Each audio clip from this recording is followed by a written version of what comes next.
Shalom. Vamos falar um pouco hoje sobre o pacto do limiar, o pacto da soleira, dos umbrais, né? Zacarias 12:2 diz que eis que farei de Jerusalém um cálice de tremor para todo o povo ao seu redor, quando estiverem no cerco contra Judá e contra Jerusalém. Muito bem, a palavra copo nesse versículo não traz o sentido completo, profundo do que o hebraico traz, né? No hebraico, essa palavra ela está ligada a conter algo, um vestíbulo, um copo, uma tigela, uma bacia, um vaso, né? Um poste, um portão, um limite. Nos tempos antigos e ainda hoje, lá no Oriente Médio, existe um costume chamado a aliança do limiar, que é onde as pessoas fazem alianças umas com as outras, colocando o sangue de um animal kosher no caso, né, no limiar da porta, no limite da porta. Para aqueles que não sabem o que é o limiar, é a parte inferior das portas, né? As pessoas passam, entram e saem e passam por cima desse linear. No mundo oriental e na época de Jesus, a soleira, esse limiar, era a parte mais sagrada da casa. Era onde as alianças eram feitas entre as pessoas e, eventualmente, as divindades. Esta era e ainda é uma prática muito comum. Vocês todos se lembram da passagem em que se fala sobre a soleira e os umbrais na Páscoa. Yahweh disse a Israel para colocar sangue de um cordeiro kosher nas ombreiras, né, da porta e no limiar. Esse era um sinal de aliança. Não era só pintar uma porta com sangue. Esse era um sinal de aliança. Era uma aliança. Nós estamos acostumados a ver uma bacia como uma tigela que seguramos em nossas mãos. No entanto, nos tempos antigos, a bacia, esse buraco na porta, era construído bem na soleira, né? Bem na soleira, no cantinho da soleira, para que pudesse colocar-se o sangue ali do animal e esse sangue verter sobre a soleira. O costume da Páscoa não era nada novo. Culturas antigas faziam esse tipo de coisa o tempo todo, com deuses e entre as pessoas, com deuses estranhos e com as pessoas. Nós desconhecemos esses costumes, porque nós somos ocidentalizados. A Bíblia foi escrita no Oriente Médio por pessoas orientais que viviam um estilo de vida muito oriental, não um estilo de vida ocidental como o nosso. Por isso, é difícil para nós entender a Bíblia através das lentes dos olhos de um povo oriental. Para nós, tudo parece, através da cultura grego-romana, ocidentalizado.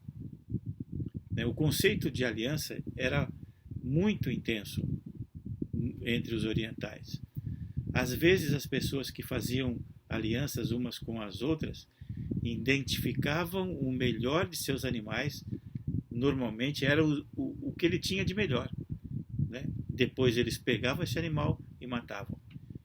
Eles então cortavam esse animal em pedaços para que o sangue fosse derramado naquele lugar, a fim de mostrar que uma aliança de sangue estava sendo feita.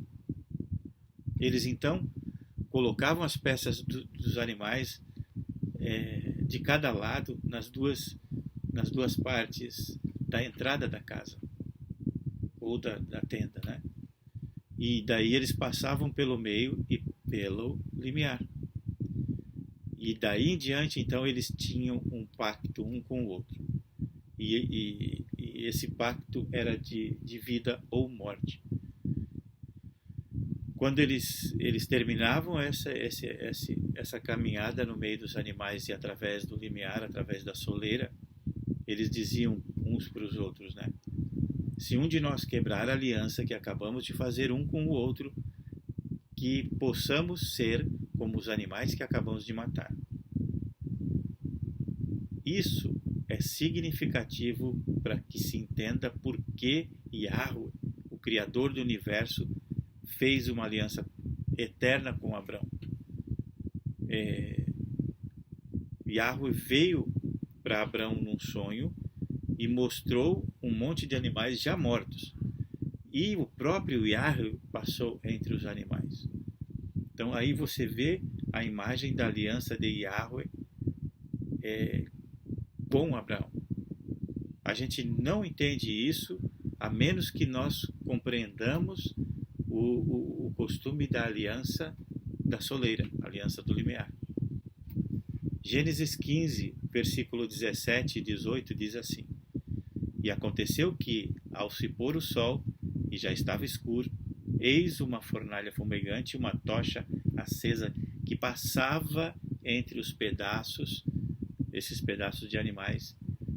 E naquele mesmo dia, o Senhor, Yahweh, fez uma aliança com Abrão, dizendo: A tua descendência dei esta terra, desde o rio do Egito até o grande rio Eufrates. Agora, tendo isso em mente, você começa a entender mais profundamente o contexto de Zacarias 12:2. Quando Deus diz, quando Yahweh diz: farei de Jerusalém uma soleira, um limiar de tremor. Em outras palavras, Jerusalém é o lugar ungido, onde o Messias reinará e onde Yahweh colocou o seu nome. É o limiar da sua casa, é a soleira da sua casa. Então isso significa alguma coisa, isso é importante. Aqueles que atravessam com mais intenções nos seus corações mostram que desprezam a aliança com Deus e se tornarão como os pedaços cortados dos animais que foram mortos. Essa é a linguagem pesada da aliança que você tem que entender antes que você faça, para que não atraia a morte eterna sobre você. Você pode perguntar, como a gente pode realmente ter certeza de que esta é a linguagem da aliança? Vamos dar uma olhadinha no versículo 12, no capítulo 12, no versículo 3, de Zacarias. E naquele dia farei de Jerusalém uma pedra pesada para todos os povos. Todos os que sobre ela carregarem serão despedaçados, ainda que todos os povos da terra se ajuntem contra ela. Aqui você tem Zacarias usando a imagem e a linguagem da aliança para expressar o coração de Yahweh. Aqueles que cruzarem o seu limiar, o limiar de Deus, que é Jerusalém, o lugar da aliança, com más intenções, serão despedaçados como animais. Como se alguém quebrasse a aliança um com o outro logo após passar pelo meio dos animais, como o exemplo que nós lemos em Gênesis 15. Então, se Jerusalém é o limiar de Yahweh, onde a aliança é feita com todas as nações, então, que sangue que foi derramado naquele limiar, naquela soleira, para nos reunir de volta na aliança com Deus? Jesus, Yeshua.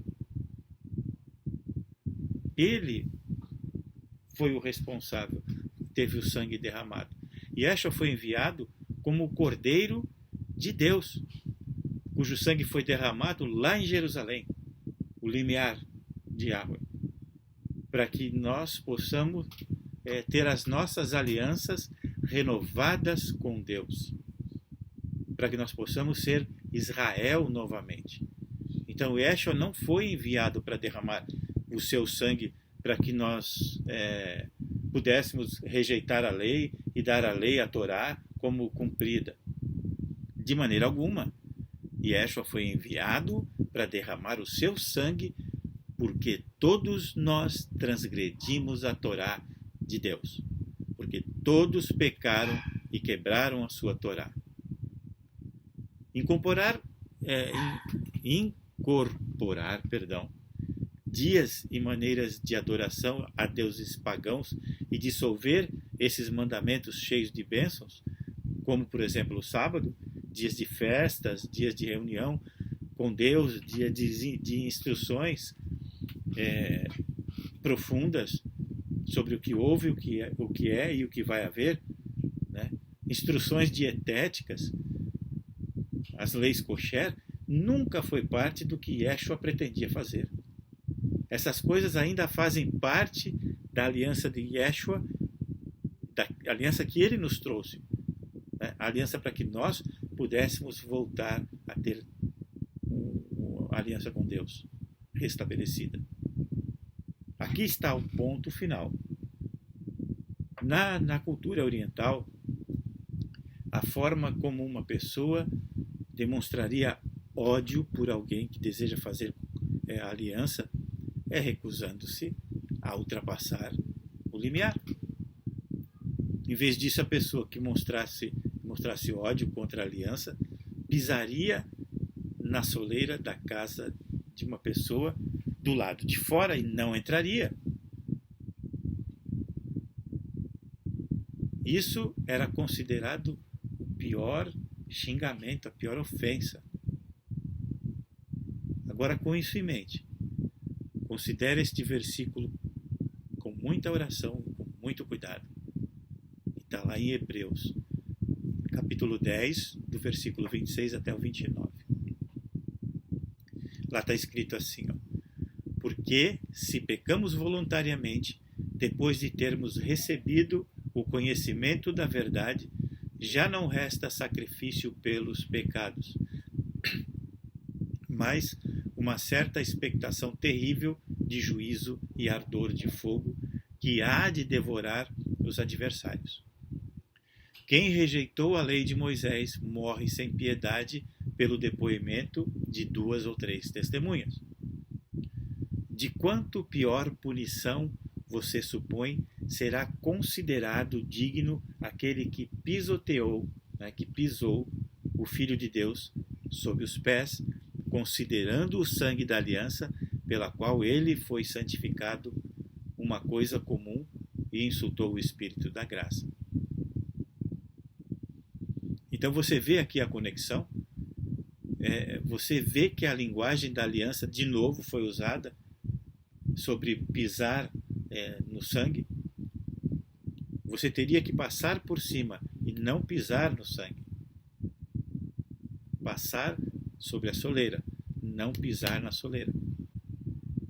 Hebreus 10:30 diz assim, ó: pois conhecemos aquele que disse: minha é a vingança, eu retribuirei, diz o Senhor. E novamente o Senhor julgará o seu povo. Coisa terrível é cair nas mãos do Deus vivo. Muito bem, a realidade é que um dia Yahweh virá e limpará a sua casa, o limiar, primeiro a sua casa. Tudo que nós acabamos de ler foi prefaciado no versículo 25, no contexto de quando vemos o dia se aproximando, que é em Hebreus 10, 25, e que diz assim, ó, nesse pedacinho: e tanto mais quanto vedes que se aproxima o dia. Este, claro, está bem claro aqui que é o dia do Senhor, que é um dia de 1000 anos, né, que começa com o julgamento dos crentes em Jesus. O julgamento para os incrédulos não acontecerá até depois dos 1000 anos. Muitos realmente não entendem completamente o dia do Senhor. Nem fazem ideia. A maioria entende, depois de ler Tessalonicenses 2, por exemplo, que o dia do Senhor é quando Jesus retorna e que os profetas, em suas muitas menções do dia do Senhor, indicam que ele começa com o julgamento. E o julgamento começa primeiro na casa de Deus, de Yahweh. Lembre-se, nós acabamos de ler isso no contexto do dia do Senhor. Pedro nos diz que um dia para Deus é como 1000 anos, né? 2 Pedro 3,8. Ele revela para a gente, Pedro, né, que mesmo antes do Apocalipse ser escrito, que o dia do Senhor era para ser 1000 anos. O dia do Senhor, 1000 anos. Então nós somos informados que nosso Senhor Jesus, né, vai reinar por 1000 anos, lá, isso está escrito em Apocalipse 24, 20, versículo 4. Você está começando a entender por que esse dia é chamado de dia do Senhor? Isso aí tem que ficar claro para você, porque o nosso Senhor, Jesus, vai reinar por um dia inteiro, 1000 anos. É o dia dele, é o dia do Senhor. Curiosamente, né, no final dos 1000 anos, Jesus entrega a autoridade e o reino de volta para o Pai. 1 Coríntios 15, 24 fala sobre isso. Por que é importante entender isso? Por que isso realmente importa? Por quê? Porque é importante. Os últimos 1000 anos são muito importantes. É o último dia. É o fim do período de 7000 anos. Os 1000 anos em que Jesus volta para reinar é o 7º dia. Talvez você esteja vendo porque isso é importante, especialmente se tiver em mente Hebreus 3, 4. Né? O reinado de 1000 anos de Jesus é o nosso descanso sabático, é o nosso sábado, é o descanso que nós estamos esperando para entrar após o julgamento. Né? Lembra bem que Jesus disse que Ele é o Senhor do sábado, Marcos 2, 28. O sábado semanal é o prenúncio profético dos últimos 1000 anos, do dia do Senhor, que ainda nós estamos esperando para entrar. Né? Lembra, o dia do Senhor sempre foi o seu sábado, o 7º dia, o Shabat. A promessa ainda permanece, né, de nós entrarmos lá. Hebreus 4:1 diz assim, portanto, uma vez que resta a promessa de entrar em seu descanso, no seu Shabat, né, temamos que alguns de vocês pareça ter falhado. O autor de Hebreus nos alerta sobre o que aconteceu com Israel lá no deserto. E ele está temendo que isso possa acontecer de novo. No versículo 2 do mesmo capítulo 4. Pois de fato o evangelho foi pregado a nós e a eles, a nós aqui e a eles lá atrás. Mas a palavra que ouviram não lhes aproveitou, não estando misturada com a fé naqueles que a ouviram. Então, gente, não é diferente aquela geração toda que morreu no deserto, não é diferente de muitos de nós aqui. Você ouviu isso? Eles tiveram o mesmo evangelho pregado e eles, como nós, alguns, a maioria lá atrás e alguns aqui, não estão prestando atenção na palavra de Deus, que é a mesma mensagem lá e agora. Nós, os que cremos, entramos naquele descanso, ou seja, no Shabat, como ele disse. Assim jurei na minha ira, eles não entrarão no meu descanso, embora as obras estivessem terminadas desde a fundação do mundo. Ou seja, observe bem aqui, né?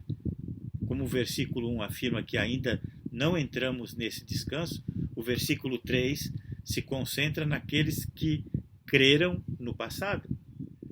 O versículo 2 indica que aqueles que foram bem-sucedidos em sua fé lá atrás, creram ou correram a corrida, como Paulo afirma, e são aqueles que podem entrar no seu descanso, no descanso do Senhor, no Shabat.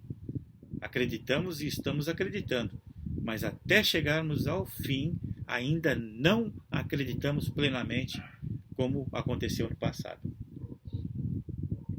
Daí então o autor de Hebreus começa a ensinar no dia do Senhor, o dia do descanso, como sétimo dia.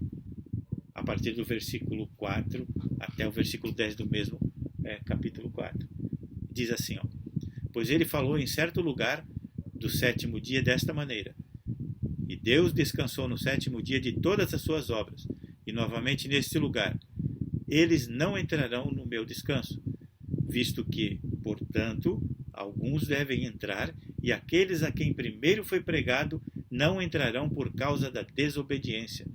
Novamente ele designa um certo dia, dizendo em Davi: hoje, depois de tanto tempo como foi, disse: hoje, se ouvirdes a sua voz, não endureçais os vossos corações.